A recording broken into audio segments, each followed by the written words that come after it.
One Tasmanian man has put himself in the public eye in a very personal quest to save himself and others from a devastating poker machine addiction. Stephen Menadue is a big supporter of installing pre-commitment technology on machines, forcing gamblers to decide upfront how much they're going to spend. Fiona Breen spoke to him about his very public battle against poker machines. For Stephen Menadue, life has taken a different turn. Suddenly, the gambling addict has become a player in the national debate on gambling addiction. I've lost everything, my family, my son, and I've spent many years in jail. His story, told firsthand on the ABC's Q&A program a few weeks ago, has personalised the divisive debate. It was the first opportunity I had to get my voice out in the public concerning the issue of electronic gaming machines. I'd been able to write to editors and stuff in the past, but I'd never been able to get my voice out in the public, so it just seemed opportune at the time, and things happened from there.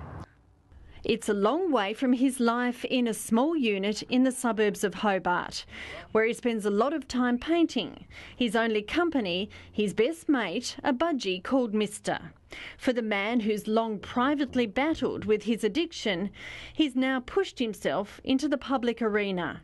Poker machine reform has become a quest. I feel that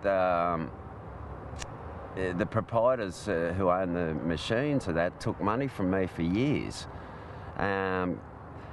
Through choices I made, I went to jail and stuff, but the responsibility has to be held by the people who, you know, put the machines in and profit from them. Stephen Menadue admits he's no angel. He's stolen to help feed his addiction and spent about 8 years in jail.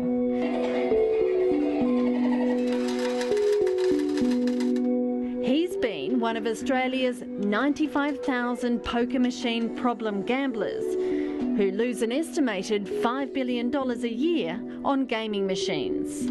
It'd be hard to put a figure on it, a financial figure. I once said that I estimated I might have spent, you know, up to $500,000, including credits and winnings and stuff like that. But it's cost me a lot more in my sanity and especially my freedom. For the last few years, he's been on the wagon, but it's still too easy to fall off.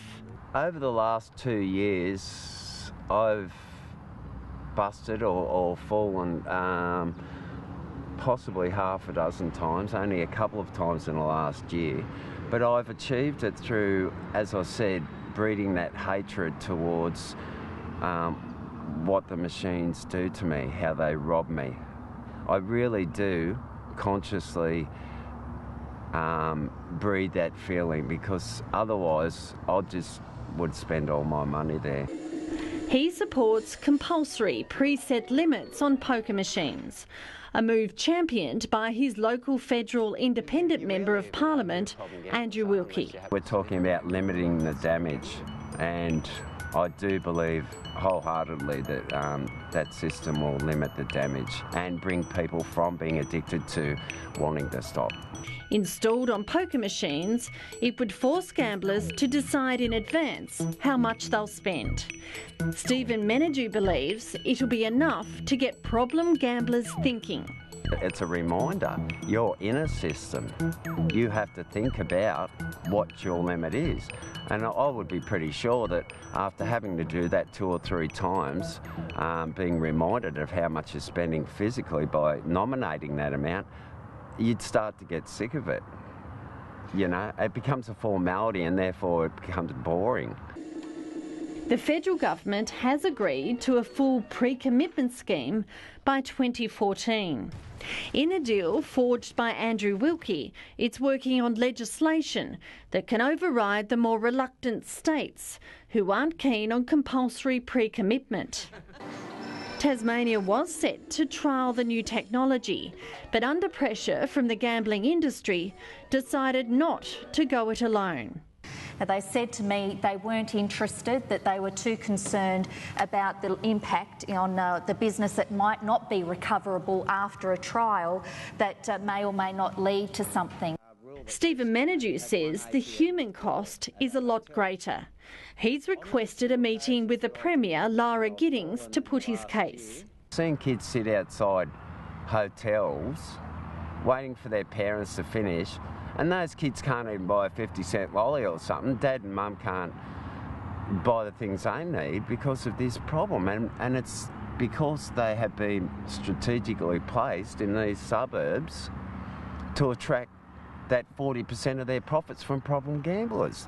Stephen Menadue will be watching from his home in Hobart as federal politicians head back to work next week.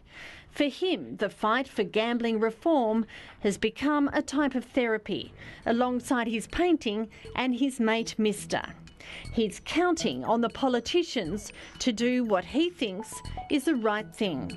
The damaging side effects are what drove me to do what I'm doing, and then after I stopped, I started seeing the effects of how it affected other people, and that was even more of an inspiration.